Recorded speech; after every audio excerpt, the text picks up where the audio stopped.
My dear students, कैसे हैं आप लोग। आई होप कि आप लोग अच्छे होंगे और अपने अपने घरों में सुरक्षित होंगे। बच्चों, स्टार्ट करते हैं अपनी आज की क्लास। लास्ट क्लास में हम लोगों ने इलेक्ट्रिक चार्ज कंप्लीट किया था with numericals. Let's we start new topic. आज का हमारा टॉपिक है कूलाम का नियम, कूलम्स लॉ। बच्चों, 1785 में फ्रांस के एक वैज्ञानिक थे कूलम, जिनका पूरा नाम है आपका चार्ल्स अगस्टिन डे कूलम। उन्होंने वैद्युत बल पर आधारित एक नियम दिया था। इलेक्ट्रिक फोर्स यानी वैद्युत बल, जिसको आप पढ़ चुके हैं, जहाँ पर आपने चार्ज पढ़ा था वहाँ पर आपने दो तरीके के बल पढ़े थे, आकर्षण और प्रतिकर्षण, अट्रैक्शन फोर्स और रिपल्सन फोर्स।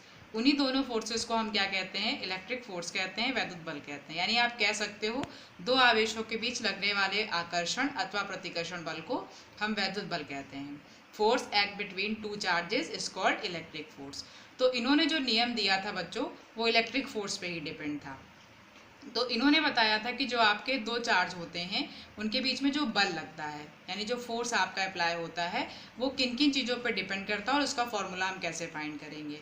तो बच्चों लिख लेते हैं कूलाम का नियम क्या है। कूलाम का नियम आप लिख लेंगे, दो स्थिर बिंदु आवेशों के बीच लगने वाला आकर्षण अथवा प्रतिकर्षण बल दोनों आवेशों की मात्राओं के गुणनफल के अनुक्रमानुपाती होता है तथा उनके बीच की दूरी के वर्ग के व्युत्क्रमानुपाती होता है। यह बल दोनों आवेशों को मिलाने वाली रेखा के अनुदिश होता है। इंग्लिश में देखेंगे, according to this law the force of attraction और repulsion between any two point charges is directly proportional to the product of the charges and inversely proportional to the square of distance between them. The force always act along the line joining the two charges. बच्चों law लिख लीजिएगा, जिस तरीके से लिखा हुआ है as it is आप लॉ नोट कर लीजिएगा, फिर हम इसका फॉर्मूला डिराइव करेंगे।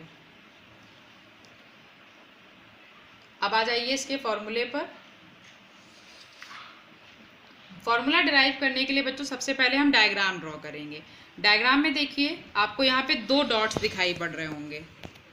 एक डॉट को Q1, दूसरे डॉट को हमने Q2 चार्ज कह दिया, और ये दोनों डॉट्स एक दूसरे से स्मॉल r डिस्टेंस की दूरी पर हैं। तो ये हमारा एक पूरा सिस्टम बन के रेडी हो गया। ये हमारा डायग्राम हो गया जिसमें दो चार्ज हैं आपके Q1 Q2 और बीच की डिस्टेंस इनकी r हो गई। और दोनों ही चार्ज बच्चों पॉजिटिव है, क्योंकि जहाँ पर कोई साइन नहीं दिखाई पड़ा दैट मीन्स कि ये पॉजिटिव है। और पॉजिटिव चार्जेस के बीच में लगने वाला जो फोर्स हो जाएगा वो यहाँ पर रिपल्सन, क्योंकि दोनों ही चार्जेस आपके पॉजिटिव हैं।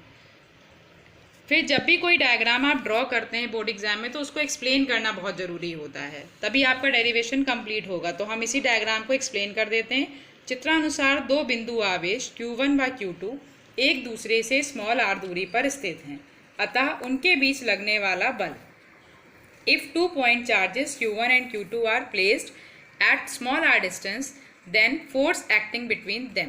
अब according to definition हम यहाँ पर फॉर्मूला बनाएंगे। अब जैसे कि देखिए आपने फॉर्मूले में जो पहली लाइन लिखी थी वो लिखी थी, दो स्थिर बिंदु आवेशों के बीच जो लगने वाला आकर्षण या प्रतिकर्षण का बल है वो दोनों आवेशों की मात्राओं के गुणनफल के अनुक्रमानुपाती है। तो वही जो लाइन यहाँ पर आपने लिखी हम उसको वहीं पर यहाँ पर एज अ इक्वेशन बना लेंगे।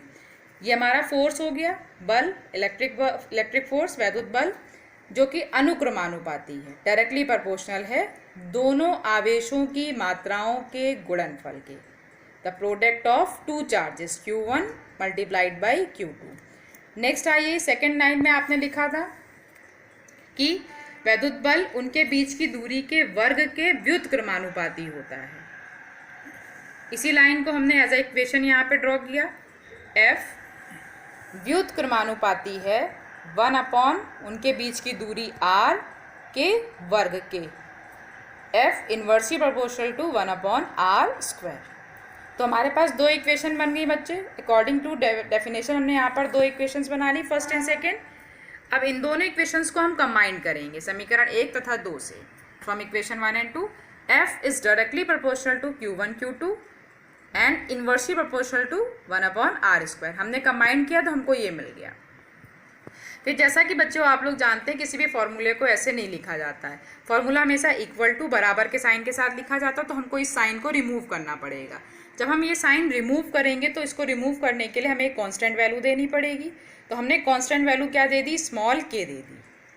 तो हमारा फॉर्मूला हो गया F = स्मॉल के Q1 Q2 upon R square. बच्चों जो स्मॉल के है ये कांस्टेंट वैल्यू है, इसको हम क्या कहते हैं, स्थिर वैद्युत बल नियतांक, इलेक्ट्रोस्टैटिक। ये को बच्चों हम कहते हैं स्थिर वैद्युत बल नियतांक, इलेक्ट्रोस्टैटिक फोर्स कांस्टेंट। एक्सपेरिमेंट के थ्रू स्मॉल के की वैल्यू हमने फाइंड करी। तो स्मॉल के जो आपका नियतांक था, इसकी जो वैल्यू हमें मिली वो मिल गई 9 × 10⁹ ये आपके इसकी जो कांस्टेंट वैल्यू है, इसकी न्यूमेरिकल वैल्यू है। तो जो फॉर्मूला हमारे पास था उसके प्लेस पर हम इसको पुट कर देंगे, जहाँ पर के था वहाँ पर हमें वैल्यू रख देंगे। तो आपको मिल जाएगा F = 9 × 10⁹ Q1 Q2 upon R square. बच्चों फॉर्मूले की ये जो फॉर्म है इसको हम न्यूमेरिकल के लिए यूज़ करेंगे। जब हम न्यूमेरिकल्स लगाएंगे तो हम यही वाला फॉर्म यूज़ करेंगे। अब आ जाइए बच्चों, नेक्स्ट इसका फॉर्म देखेंगे। जो 9 × 10⁹ है ये इक्वल टू है आपका 1/4 एक नया सिंबल आपको दिख रहा होगा, इसको पढ़ते हैं ε0। ये जो वैल्यू आपकी है जब इसको हम सॉल्व करते हैं तो बच्चों यही आंसर आ जाता है। 4 आपका नंबर हो गया, पाई की जगह पे हम 3.14 रख देंगे और ε0 की वैल्यू भी आपकी फिक्स होती है 8.85 × 10⁻12। जब हम ये सारी वैल्यू रख के सॉल्व करेंगे तो हमको यही वैल्यू मिल जाएगी। बच्चों इसको सॉल्व करके ज़रूर देखिएगा।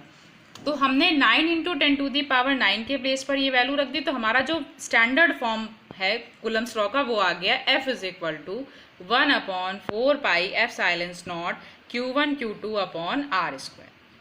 बोर्ड एग्जाम में अगर डिराइव करने के लिए आता है कूलम्ब्स लॉ तो आपको यहाँ तक इसको प्रूव करना रहेगा।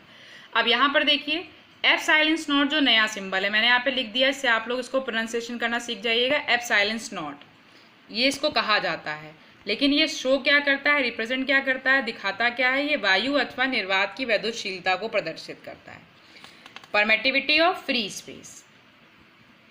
और ये बहुत ही इंपॉर्टेंट सिंबल है बच्चों ये। तो अब इसके मात्रक और इसके विमा को हम देख लेते हैं। आई होप कि आप लोगों को डेरिवेशन समझ में आ गया होगा। अगर नहीं आएगा तो आप मैसेज करके हमसे दोबारा पूछ लीजिएगा, हम दोबारा इसको डिराइव करके आपको दिखा देंगे। अब आ जाइए बच्चों ε0। देखिए ε0 की जो वैल्यू होती है वो 8.85 × 10⁻12 होती है। ये न्यूमेरिकल वैल्यू है आपकी, एक्सपेरिमेंट के थ्रू आपकी निकाली गई है। अब हम इसका मात्रक और विमेय सूत्र निकाल लेते हैं। देखिए बच्चों ε0 का मात्रक और विमेय सूत्र बहुत इंपॉर्टेंट है। हमने यहाँ पर लिखा हुआ है, ये जो इस पे बेस्ड जो आपके क्वेश्चंस हैं, देखिए 2020 में पूछा गया है। अभी जो रिसेंटली पेपर हुआ यूपी बोर्ड का उसमें इसका क्वेश्चन आया है मात्रक का। 15 में आया है, 14 में आया है, 12 में आया और 9 में आया है। तो हम इसको अच्छे से समझेंगे और इसको लर्न भी कर लेंगे बहुत अच्छे से। तो हम इसका मात्रक पहले निकालते हैं। तो देखिए F = फॉर्मूला आपके पास 1/4 ε0 Q1 Q2 R स्क्वायर आ गया। तो जिसका यूनिट हमें निकालना होता है हम फॉर्मूला उसके इक्वल टू निकाल लेते हैं। 4 को हम हटा देंगे क्योंकि 4 आपका न्यूमेरिकल वैल्यू है, आंकिक मान है, इसका कोई मात्रक नहीं होता। अब आ जाइए ε0 = Q1 Q2 upon FR square. जहाँ पे ε0 था उसके प्लेस पे F चला गया और F के प्लेस पे ε0 आ गया डिवाइड रूल से। अब हम यहाँ पर सबके मात्रक रखेंगे। तो हमने लास्ट अपने टॉपिक में चार्ज पढ़ा था, आवेश पढ़ा था। आवेश का मात्रक हमने कूलम पढ़ा था। तो Q1 का मात्रक कूलम, Q2 का मात्रक कूलम, फोर्स हमारा बल का मात्रक न्यूटन और R हमारी डिस्टेंस है, दूरी है, दूरी का मात्रक मीटर, क्योंकि R स्क्वायर है तो मीटर का स्क्वायर हो गया। तो देखिए हमारा जो फाइनल मात्रक यानी यूनिट जो फाइनल निकल कर आया वो हो गया coulomb square per newton metre square. Coulomb square per newton metre square. इसको बहुत अच्छे से याद कर लीजिएगा, मैंने ट्रिपल स्टार लगा के इसको इंपॉर्टेंट शो किया है। बच्चों अब यूनिट से ही हम इसका डायमेंशन निकाल लेंगे। डायमेंशन फार्मूला निकालने के लिए 11th में आपने देखा था, फार्मूले से यूनिट से हम डायमेंशन फार्मूला फाइंड कर लेते हैं। तो देखिए कूलम का यूनिट क्या डायमेंशन फार्मूला हमारा हो गया 80 और दूसरा कूलम जो है उसके लिए भी हमारा क्या हो गया 80।